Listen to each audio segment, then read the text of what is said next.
let's get some more on this story and bring in Ovigwe Eguegu from Toronto in Canada. Ovigwe is a global development consultancy advisor at Development Reimagined and joins us now live. Ovigwe, thanks very much indeed for your time, as always, on the News Hour. So what more can you tell us about this particular incident first? The M23 rebels are blaming the Congolese government. What's your take?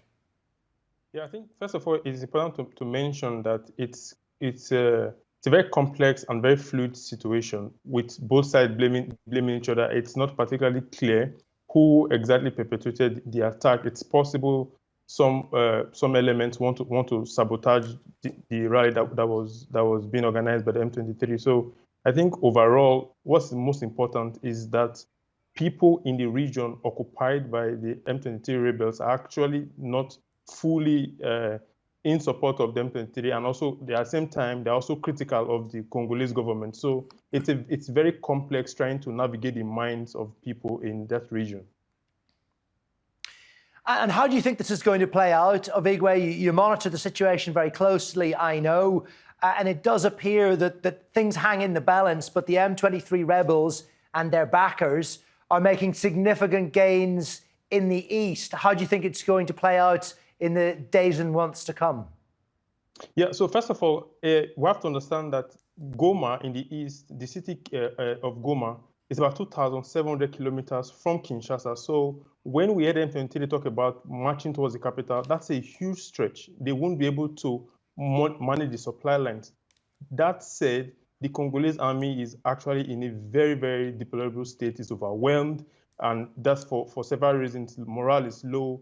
Soldiers are paid $50 a month, and there's lack of capability and even personnel shortage. So there are even issues of looting and rights abuse committed by the Congolese forces as they were fleeing from parts of Kivu.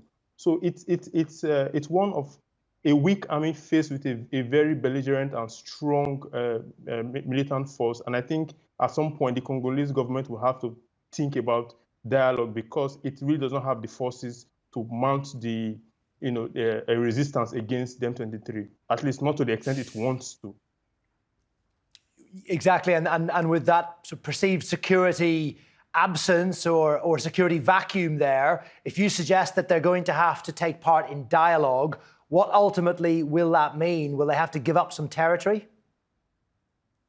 So we have to go back to how the diplomatic situation has been unfolding for years now. Mind you, this is not a recent conflict, right? So there are two key processes that have been going on. There is the Luanda process, and then there is the Nairobi process.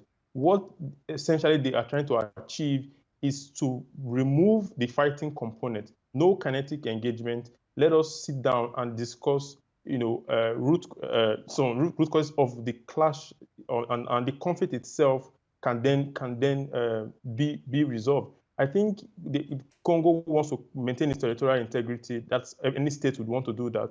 At the same time, there are issues that needs to be resolved, and the Congolese government cannot just keep sweeping some of those issues under the carpet, even though we know that there are belligerent forces externally acting against the state of Congo. Okay, Ovigwe, we thank you very much, as always, for bringing us up to date on the News Hour. That's Ovigwe Eguegu, Policy Advisor at Development Reimagined.